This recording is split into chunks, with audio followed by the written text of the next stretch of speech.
Sa pagpapatuloy, ang Left Guardian at ang Prinsipe ay halos patapos na sa kanilang ginagawa. Kaya naman ay nagtanong ang Left Guardian kung naalala ba nito ang path ng kanyang chi. Tumugon naman ang Prinsipe at sinabing naaalala niya ang lahat.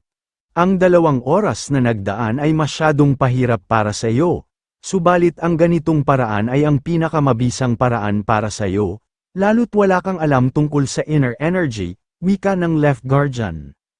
Dugtong pa nito na bibigyan lamang kita ng 1 linggo. Sa oras na yun ay dapat ay makabuo ka na ng inner energy sa iyong lower abdomen.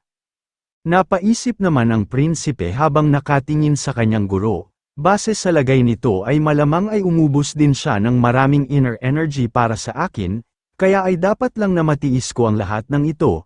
Agad siyang yumuko at nagpasalamat kay Left Guardian, sabay sabing makakaasa ito at hindi niya ito bibiguin.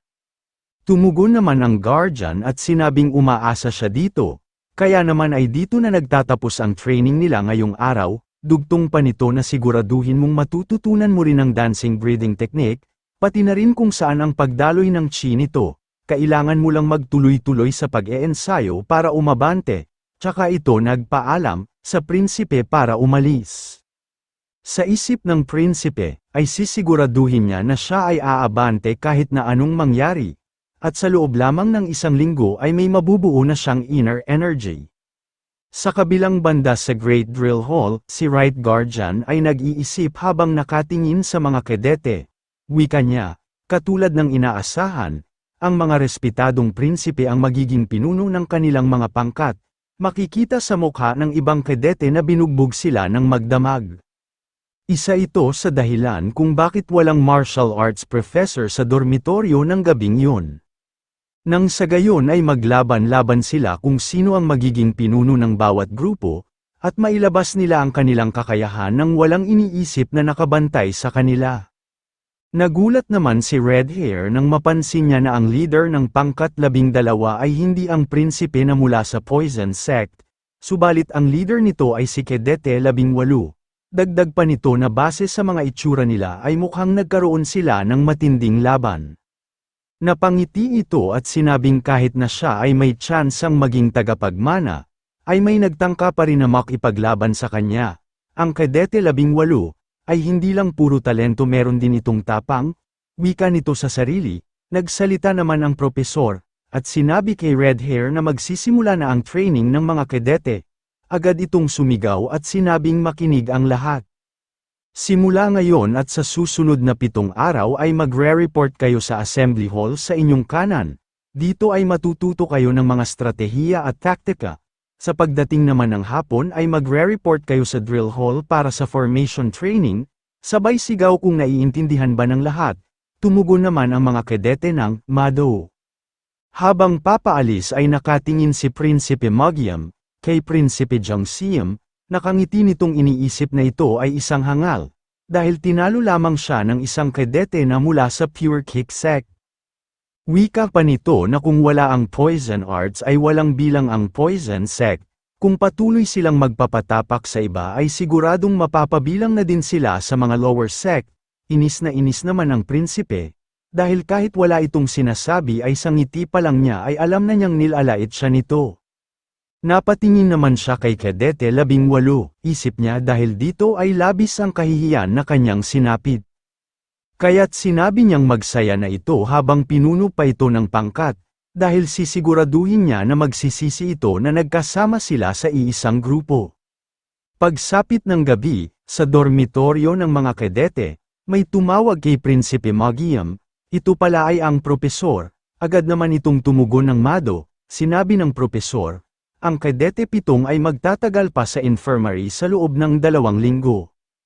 Nagulat naman si Magiam sa narinig, tinanong niya kung bakit sobrang tagal naman ito.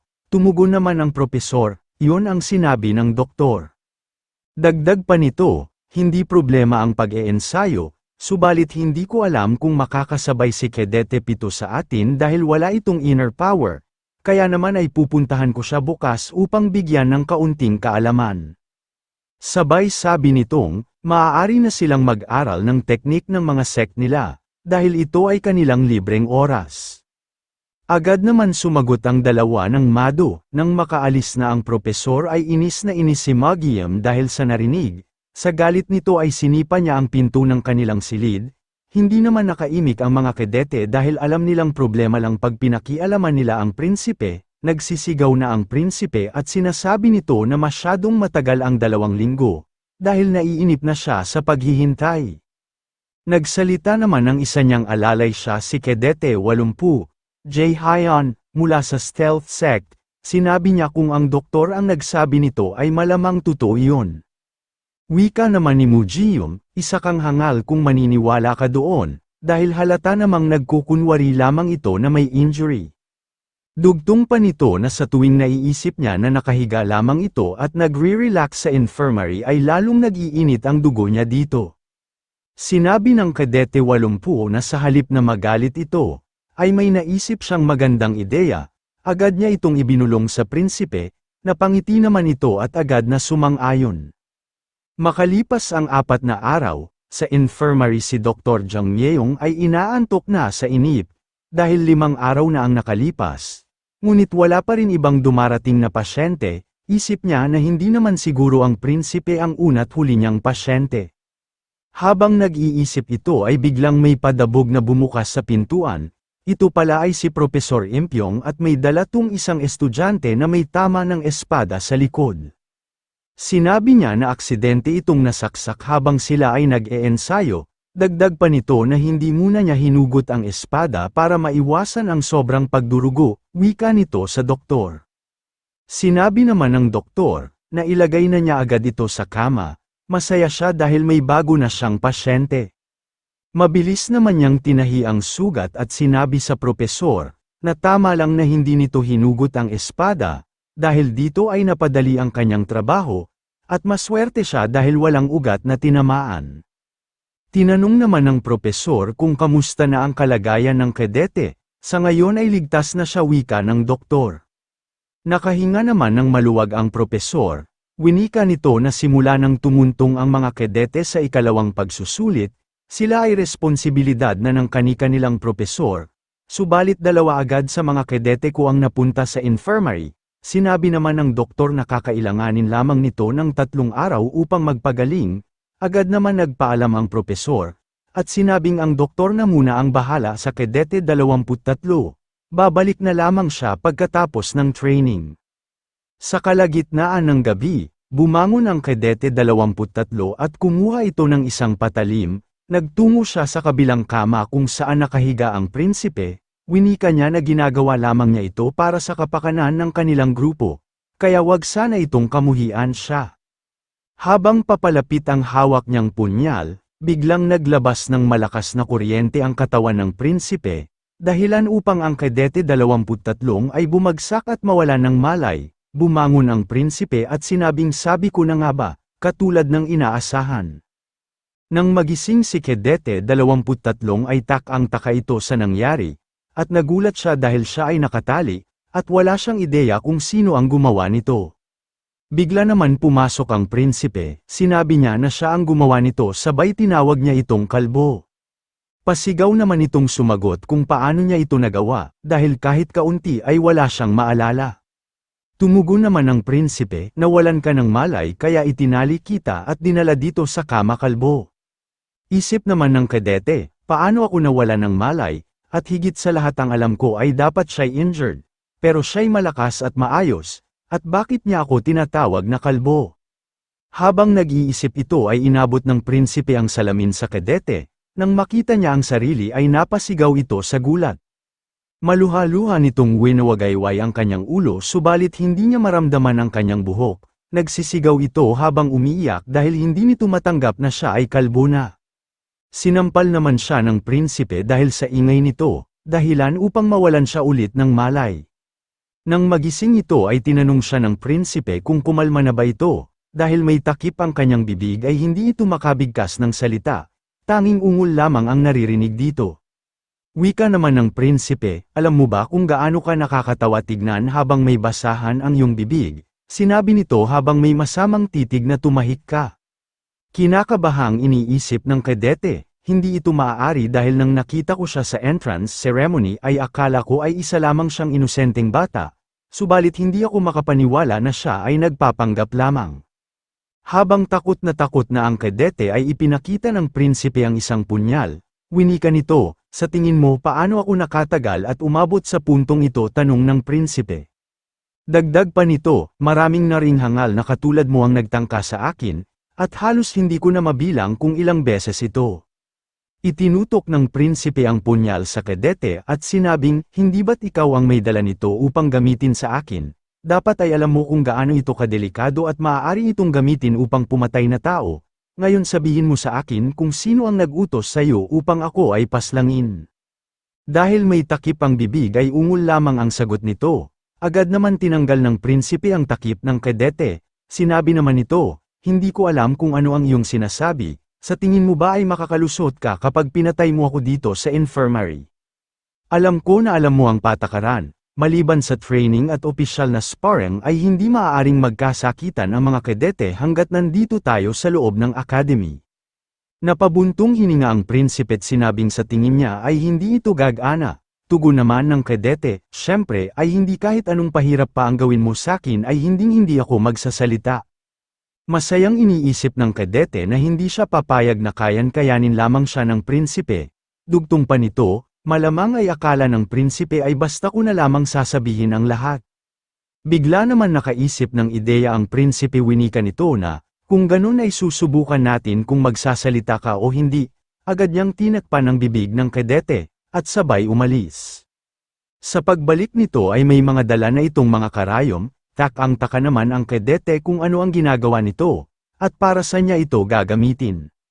Sa pagngiti ng prinsipe sa kanya ay nakaramdam ng kaba ang kadete, at bigla nitong hinila ang isa niyang kamay. Pabirong winika ng prinsipe, hawak ko pa lamang ang iyong kamay ay nakikitang kung takot ka na. Isip naman ng kadete na, ang akala ko ay hindi siya marunong ng martial arts, subalit nahila niya ang aking kamay ng ganun na lamang. Agad namang ipinasok ng prinsipe ang karayom sa kuko ng kadete. Mangiyak-ngiyak itong nagpupumiglas dahil sa sobrang sakit, sa isip nito ay nagmamakaawa na ito sa prinsipe upang itigil ang ginagawa nito. Winika naman ng prinsipe na, kung hindi mo sasabihin ay magpapatuloy lamang tayo, tamang-taman lamang ito upang mailabas ko ang aking galit. Lumipas ang oras at patuloy lamang ang dalawa sa kanilang ginagawa, ang kadete ay halos mawala na sa sarili dahil sa sinapit sa prinsipe. Sinabi naman ng prinsipe na mayroon pang kanang kamay kaya maghanda na ito. Agad naman umiling ang kadete, senyales na magsasalita na ito. Sinabi naman ng prinsipe na dapat ay sa simula pa lamang ay nagsalita na ito. Hingal na isip ng kadete, kapag nagpatuloy siya maaaring hindi na niya magamit ang kanyang kamay. Mas gugustuhin niya na lamang magsalita at saka na lamang iisipin ang mangyayari sa kanya. Winika naman ng prinsipe, kung si Prinsipe Magiam ba ang nag-utos dito. Nagulat naman ang kadete at tinanong nito kung paano nito nalaman. Sinabi ng prinsipe, ang martial arts professor ay palaging pumupunta dito tuwing umaga, at sinabi niya sa akin ang bawat detalye kasama na dun kung saang grupo ako, at kung sino ang mga kasama ko. Hula ko lamang na si Magiam yun, subalit gusto kong manggaling mula sa iyo na tama ang hinala ko. Kadete 23, Heobong. Laking gulat ng kadete sa mga narinig dahil simula pa lang pala ay alam na nito ang lahat. Napaisip siya na sinong may sabing wala lamang ang taong ito. Isa siyang halimaw, tinatago lamang ang kanyang lakas at nagpapanggap na walang alam. Subalit hindi ko mailarawan kung anong mangyayari kapag siya ay mas lumakas. Winika ng prinsipe, ako ay nagpapasalamat dahil sa mga impormasyon na iyong binigay kaya't ako ay matutulog na. Ang nangyari kanina, agad naman siyang pinutol ng kadete, at sinabing hindi ko ito ipagsasabi kahit kanino, kaya't pakiusap huwag ka magtatanim ng galit sa akin. Agad naman siyang pinatulog ng prinsipe gamit ang inner power, habang dahan-daang nawawalan ng malay ay iniisip ng kadete. Ang akala ko ay wala siyang inner power. Subalit pinagmumukha lamang niyang hangal ang lahat. Sa kabilang banda, si Left Guardian ay manghang iniisip na nagawa agad ng prinsipe ang pinagawa niya dito. Ang gabi bago yun, habang pinadadaloy ng Left Guardian ang kanyang inner energy sa katawan ng prinsipe, Nagulat siya at hindi makapaniwala dahil sa loob lamang ng 5 araw ay nagawa na nitong mabuo ng inner energy. Dahil ang pagbuo nito ay karaniwang inaabot ng 2 o 3 linggo, at buwan naman kapag wala kang innate ability para dito, ang akala ko ay aabutin siya ng 2 linggo. Kung gayon ay ituturo ko na sa kanya ang stances at steps ng dancing butterfly technique, mukhang kailangan ko ng magbago ng plano, wika ni Left Guardian sa sarili habang nakangiti at nananabik sa mga mangyayari. Sa pagdating niya sa infirmary ay agad siyang sinalubong ng prinsipe, bumati ito bilang paggalang sa kanyang guro. Tinanong naman ng guardian kung nasaan na ang Dragon Marble, masuka-suka naman itong ipinakita ng prinsipe. Ang Demonic Dragon Marble ay isang medical pellets na ginawa ng Academy. Ito din ay naglalabas ng masamang amoy. Ang pag-refine nito ay gumugugol ng mahabang oras, kaya sa mga talentadong estudyante lamang ito ibinibigay, upang lalo pa nilang mapahusay ang kanilang kakayahan. Kapag ito ay inabsorb ng isang tao ay makakakuha ito ng pagpapalakas ng inner energy, na halos katumbas ang pag-eensayo sa loob ng 20 taon. Ngunit kapag nakakonsumo ka na nito ng 1 beses, ang pangalawang subok ay mababawasan na ang bisa nito.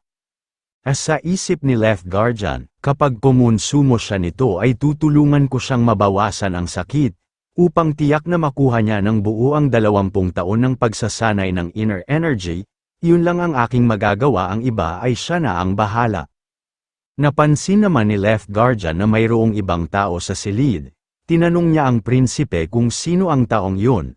Tumugon naman ang prinsipe, tinangka niya ako patayin pagkaalis ni Dr. Jiang Mieyong. Dugtong pa nito, narinig ko kahapon ay nagsimula na sila mag-training ng totoong espada. Sa tingin ko ay intensyon itong ma-injured upang makapunta dito sa infirmary at makalapit sa akin. Galit namang winika ni Left Guardian na ang lakas ng loob niya at dito pa sa loob ng infirmary ng Academy, dapat ay alam niyang kapag nahuli siya ay maaari siyang matanggal kaagad. Wika naman ng prinsipe, sumunod lamang siya sa utos upang siya ay maging ligtas. Patanong naman ni Left Guardian, sino naman ang nag-utos sa kanya? Tugon nito, ang isa sa mga kasama ko sa grupo at ito ay mula sa stealth sect. Nagulat si Left Guardian sa winika ng prinsipe, isip niya. Kahit minsan ay wala siyang nakilala na normal sa sektang iyon, tanging mga hangal at laging gulo lamang ang nais ng mga ito. Nagpatuloy naman ang dalawa sa dapat nilang gawin. Winika ni Left Guardian na lunukin na ng prinsipe ang Dragon Marble. Agad naman sumunod ang binata. Sa isip niya na kahit mabaho ito sana ay hindi ganon kasama ang lasa nito. Subalit nang lunukin na niya ito, ay kung anong amoy ay ganon din ang lasa nito, halos masuka na siya sa pait ng marble. Winika naman ni Left Guardian, kapag nalunok mo na ito ay kailangan muna umupo at gamitin mo ang Dancing Springs technique para i-adjust ang iyong chi. Ngayon ay tutulong ako upang ma-absorb mo ang Dragon Marble. Agad nagsimula ang dalawa at nagpalabas si Left Guardian ng inner energy sa katawan ng prinsipe. Habang nangyayari ito ay nagsalita ang nanomachine, tanong nito kung nais ba nitong mapabilis ang metabolismo ng binata, nang sa gayon ay mapabilis nito ang pag-absorb nito sa enerhiya. Sumang-ayon naman ang prinsipe. Agad na pinabilis ng nanomachine ang pag-absorb sa Dragon Marble, na labis ikinagulat ng Left Guardian. Isip nito, ang batang ito ay ipinanganak ng may katawan ng martial arts master, na-absorb na agad niya ang buong enerhiya ng Dragon Marble. Kapag nagpatuloy ito ang kanyang inner energy ay mabilis niyang mapapalakas. Ang normal na kumukonsumo nito ay 80% na ang pinakamataas. Napangiti naman ang Left Guardian, sinabi niya na patuloy siyang pinabibilib ng binata, sa pagtagal ay maaari niya akong malagpasan. Nang matapos ang prinsipe sa pag-absorb ay winika ni Left Guardian, ang iyong na-absorb ay halos sapat na. Tumutumbas ito ng 30 taon ng pagsasanay. Labis naman ang gulat ng prinsipe sa kanyang narinig. Dugtong naman ng guardian, ang ibang estudyante ay uma-absorb na din ng kanilang Dragon Marble nang sila lamang. Ang maka-absorb sila ng kahit kalahati nito ay masasabi na nating tagumpay para sa kanila. Pagmamalaki pa nito na dapat ay alam mo na maswerte ka. Yumuko naman agad ang prinsipe at labis ang pasasalamat sa guardian, kung hindi dahil dito ay hindi siya magtatagumpay. Subalit sa isip ng binata ay hindi siya sinwerte, ang lahat ay pasasalamat kay Nano. Nagpaalam naman ang left guardian sa prinsipe upang umalis na, subalit agad siya nitong pinigilan. Winika ng prinsipe, kung maaari na ba niyang matutunan ang espesyal na teknik nito. Ngumiti ang guardian at agad na sumang-ayon, subalit masyado na maikli ang oras nito kaya, maglalaan sila ng ilang sandali dito para matuto, wika ng guardian. As sa training ground, masaya ang umaga ng Prinsipe Magium at napansin naman ito ni Kedete 80. Tinanong niya ito kung anong mayroon ngayong araw. Tugon naman ito, ang bastardong yun ay malamang namimilipit na sa sakit. Hindi na ako makapaghintay makita siyang gumagapang sa lupa na parang peste, at dudurugin ko siya ng buong buo. Sa kabilang banda, si Dr. Zhang Mieyong ay mangiyak-ngiyak na pinagtatawanan ang ulo ni Kedete 23. Tinanong niya ito kung saan napunta ang buhok nito dahil isang gabi lamang ang lumipas. Inis na ang Kedete ngunit hindi siya makapagsalita dahil katabi lamang niya ng kama ang prinsipe. Nang matapos pagtripa ng doktor ang kalbo ay napansin naman niya ang prinsipe, isip niya na malamang ay may nangyari kagabi subalit hindi na mahalaga yon, dahil siya ay doktor lamang ng academy. 2 araw ang nakalipas, sa dormitoryo ng pangkat 8. Nagbalita na ang Kedete 23 kay Magium.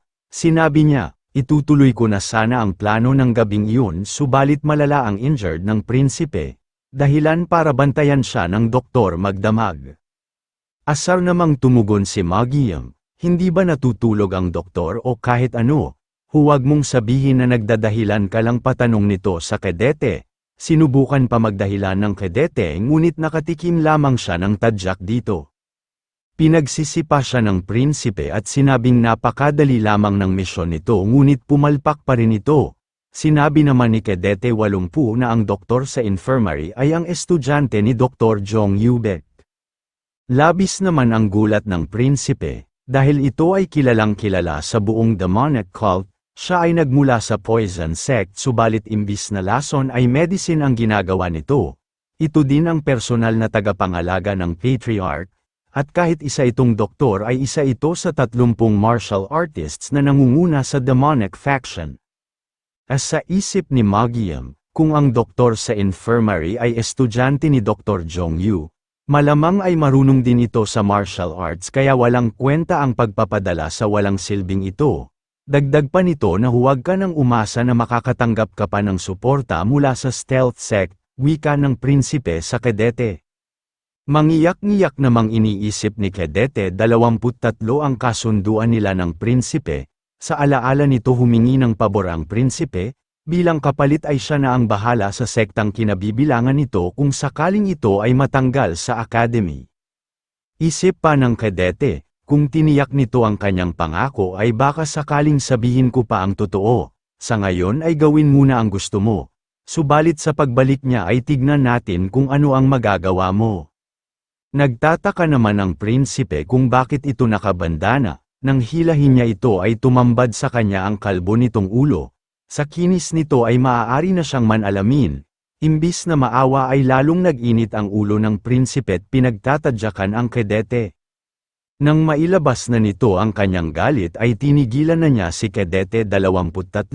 Sa isip naman nito ay isinusumpa niya ang dalawang prinsipe dahil labis ang pahirap ang sinapit niya sa mga ito. Makalipas ang 7 araw, alas 6 ng umaga sa infirmary, masugid na nag-eensayo ang prinsipe ng dancing butterfly technique, habang nakamatiyag sa kanya si left guardian. Isip nito, walang duda ipinanganak siyang may talento, ang tanging ginawa ko lamang ay ipakita ang step at ayusin ang kanyang stance na ilang beses. Subalit ang kanyang stance ngayon ay sapat na at natural, kapag ipinagpatuloy niya ang paghubog sa kanyang kakayahan ay malamang, wala siyang maging problema sa codified fighting form. Habang nag-eensayo ang prinsipe ay nagpapasalamat siya sa nanomachine at madali lamang nito naskan ang teknik, subalit minabuti na lamang niya na maghinay-hinay upang hindi maghinala ang left guardian. Patuloy lamang siya sa pag-eensayo at ipinapakita nito kay Left Guardian ang second form ng dancing butterfly technique. Nakatingin naman sa kanya si Left Guardian at iniisip nito, ang technique na ito ay may 24th form, ang tatlo dito ay bumubuo ng isang codified fighting form, sumatotal ay 8th form ang lahat, ang matutunan ang basic ay umuubos na ng maraming oras. Wala na akong oras para maituro sa kanya kung paano ito pagsasama-samahin. Kung mabibigyan lamang ako ng 1 o 2 buwan ay matutunan niya itong lahat gamit ang kanyang natural na talento, ang 1 linggo ay masyadong maiksi wika ng Left Guardian. Hanggang sa pinatigil na niya ang prinsipe at winika nito na magaling ang kanyang ginawa, sabay inabot ang isang papel na naglalaman ng codified fighting form ng dancing butterfly technique, pati na din kung paano mo pamamahalaan ang iyong inner energy habang ginagawa ito. Gusto pa sana kita turuan ng personal pero ito na ang huling araw natin. Sa talino at talento mo alam kong mamamaster mo ang mga basic, ipakita mo sa akin kung gaano nakalayo ang narating mo sa oras na muli tayong magkita. Yumuko naman at nagpasalamat ang prinsipe, sinabi niya dito na makakaasa ito at hindi niya ito bibiguin.